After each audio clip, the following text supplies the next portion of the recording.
and all that. I'm in my heyday. That's a straw hat with all white, interior all black. All that stun talk, but where the bars at?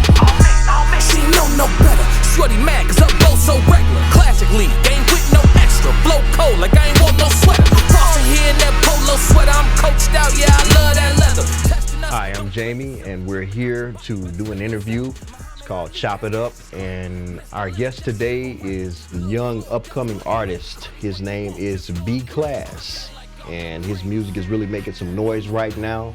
And I wanted to get a chance, finally got a chance to sit down, talk to him, chop it up with him. So that's what we're about to do, and he's here right next to me. B-Class, how are you? I'm great, man. Excellent. Great. Yeah. How you doing? Oh, man, couldn't be better. Good. Couldn't be better. Man, it's hard to catch up with you sometimes. But I mean, Yeah.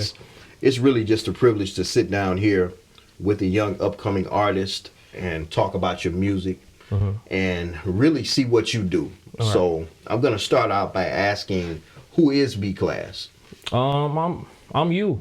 I'm you. I'm me. I'm everybody. I'm from Chicago. I spent a short period of time there, probably the first 8 years of my life as far as residency. But the area I'm from is called K-Town.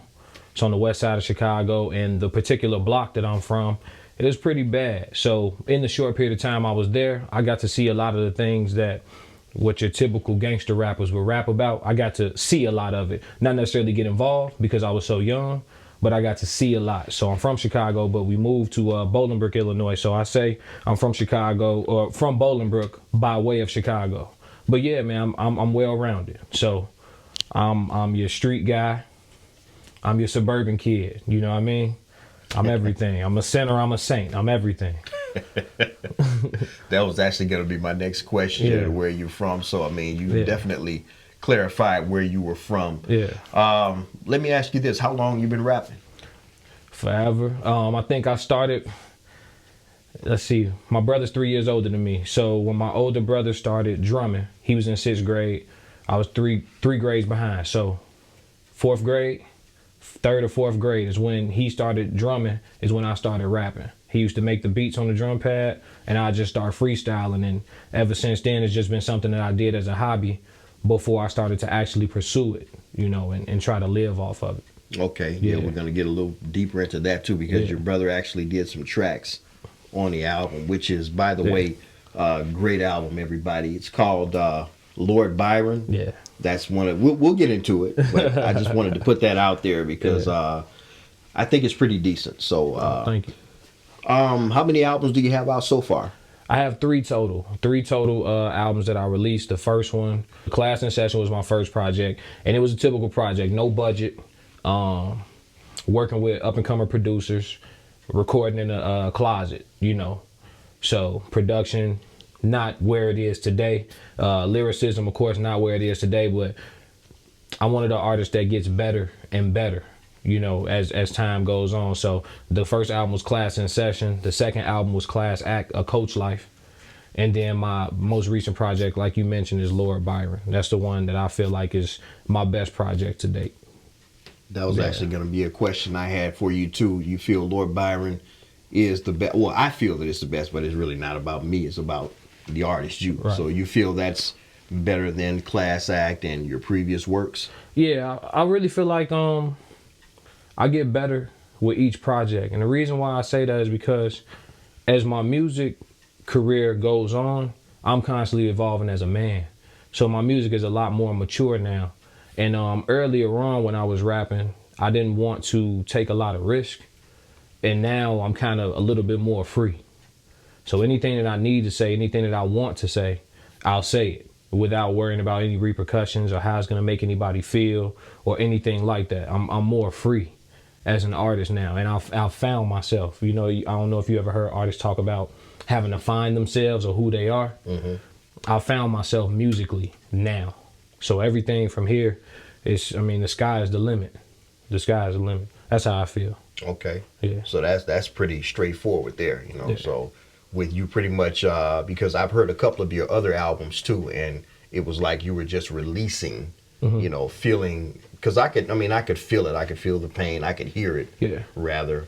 So with this album, same thing. You're pretty much, releasing how you feel about certain things. Yeah. With this album, it's less of my story. So if you listen to my first two projects, you hear more of my story. I went through a dark time, a depression actually. I was in a deep depression for about 2 years. So when you listen to those albums, you hear a lot of, like you said, a lot of pain, a lot of, heartache, a lot of hardships.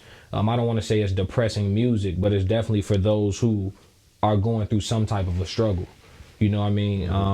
Now, when I got to the Lord Byron project, I'm a little bit happier. I'm in a better place mentally, spiritually, and everything. So the music is more about my perspective and it's less of my story. I really feel like you can only tell your story for so long. I'm young, I'm still in my 20s.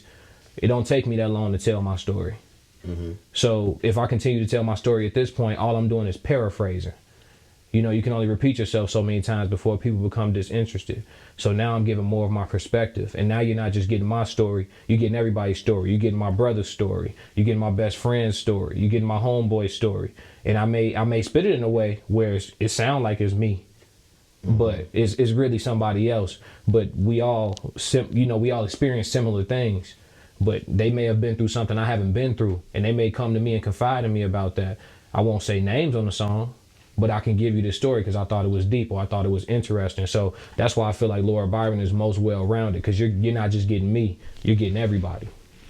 Okay. Yeah. All right. And you are a great storyteller too. I was listening to some of the tracks, and like one story you told in one of the songs about, how you showed up at this guy's house. Now, and I was thinking about that, and I was saying, now, is he one of these studio guys or something, or is he really real about what he says? I mean, not that you did something real bad. Right. But come to find out, it was a true story, you said. Yeah, absolutely. So do you want to elaborate on that just a little, or should I? I don't want to give it, it's kind of an old situation, so I don't want to give it too much light, but pretty much, I really pride myself on loyalty. Okay. And everybody around me, they pride themselves on loyalty. And so it was just a situation where somebody was not who I thought they were, and we were much younger, so things were handled in a lot less mature manner. And I just let Buddy know, like, when I see him, it's gonna be what it's gonna be.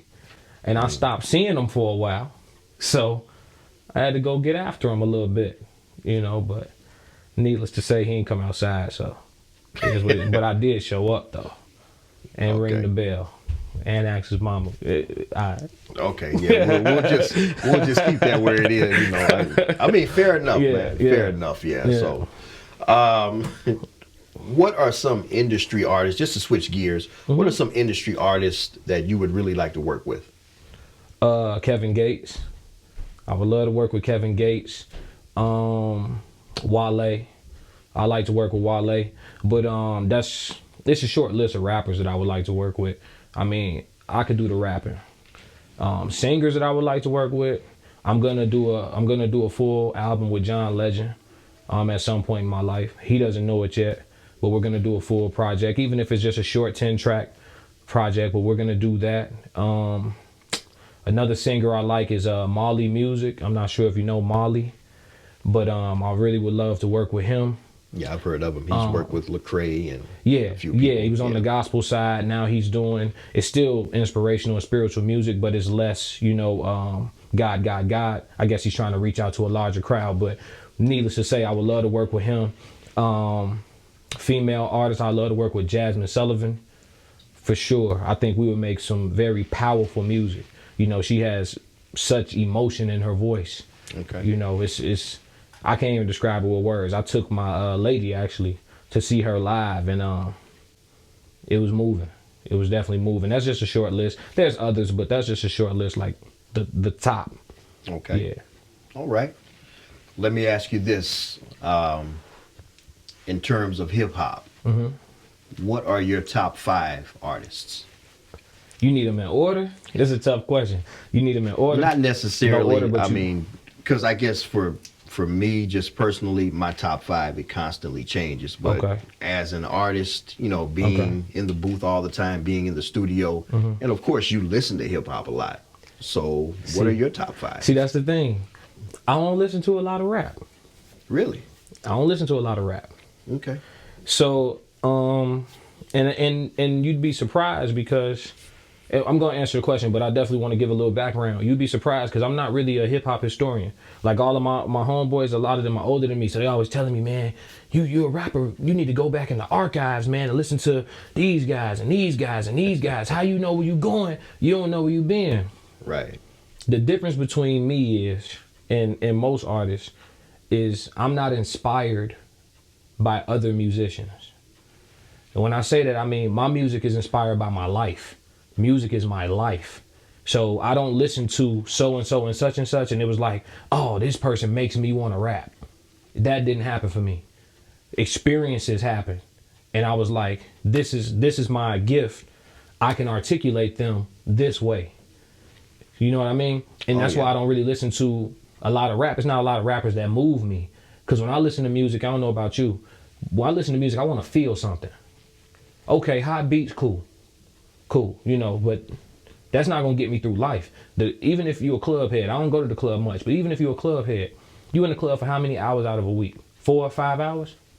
The rest of the time, you live in life. I need music for the rest of the time, not the club music. I need to feel something, you know what I mean? So yeah. With that being said, I get more of that from R&B, alternative, soft rock, and then a select few artists, like I told you, Kevin Gates, Wale, Jay, Kanye. I feel something when I listen to them. No disrespect to any of the other artists. And there's probably a couple more that I'm not naming, but I have to feel something. So when I say my top 5, probably gonna be a lot of newer people. I'll give them to you in order, and this is just how I feel today. Okay. Me, I'm first. Kevin Gates. Okay. Kanye. That's 3. Jay-Z, that's 4. And then my 5th, that 5th spot changed a lot. But for right now, I'm gonna say J. Cole. Okay. That's my 5th spot. I don't have a lot of older artists in there. I thought you were gonna say Jay Brent. No, I'm not a rapper. Yeah, but I don't have too many older guys in there. But it is what it is. Okay. Like I said, you know, life inspires me. Okay, and that's fair enough. Also, with that being said, when you get ready to record a song, can you take us through the process of how you record a song? What's the process of that? Or steps on how you actually go in the booth and write the song down? How do you do it? Okay, so for me, again, I don't have the story that you hear from a lot of famous artists. You used to sell drugs, put the drug money into the music. This is how we made it happen. So with that being said, I have a job. And with a job, you have a budget. So I make music fit my life. So when I'm driving to work, that's when I do all my writing. I don't write anything down on paper anymore. I used to, but over the last couple of years, I stopped. And honestly, it makes the music better because the cadences of my flows, they've changed up. They switch a lot more with more fluidity versus when you're writing on paper, you can get through a whole 16 and don't realize that you haven't changed anything. And your whole verse is da-da-da-da-da-da-da, da-da-da-da-da-da-da, da-da-da-da-da-da, because you're just writing. And then when you go to spit it, it sounds redundant, repetitive, and boring. So I don't really write anything down. All my writing is done mentally, and it's done when I'm driving. I put the beat on, and I write all my songs in the car. All of them. I don't really spend much time, you know, unless I just get real inspired some nights and I'm up late. I'll stay up in my bedroom till like 6 o'clock in the morning, you know, and just don't go to sleep. And I'll work on music, but that's seldom. Most of my writing is done in the car, and I'm in the car every day. So I write every day. Wow. And that's the process. And I just remember stuff. And people ask me like, do you worry about forgetting lines, or, you know, if you have a real crazy thought and you don't get to repeat it enough and you forget it? But I'm just confident. If I forget the line, I'm gonna just think of something better. Wow, that's pretty interesting. And if it was good enough, I shouldn't forget it. That's how I look at it. I agree with that. Yeah. So great minds can do stuff like that. Appreciate it. If you knew better, you would do better. Hit the court, you would shoot better. Hit the range, you would shoot better. These Coke shoes, but it's a new era. I'm a little tipsy, please pardon my grammar. The stakes high. Jay Alexander, my family members keep dying of cancer. These doctors, I swear, they do not have the answer. Gotta make it for the league and my family. Put a body 6 feet deep for my family. Rest in peace to my I ain't sharing. I got a lot of women and I ain't sharing. Approach broads like I'm already famous. VIP like I'm already famous. You talking to me like I know what your name is. I swear to God, I done already made it. I feel like I'm the So, greatest. how would you handle a diss track? Don't do it. Don't do it. Don't do it. Let me look in the camera. Don't do it. Any rapper try to start beef with me on the track, they're done. And you're hearing that from B-Class. If you diss me and release your track at 10 o'clock in the morning, I'm responding at 10 o'clock at night. And that's just how it's gonna be.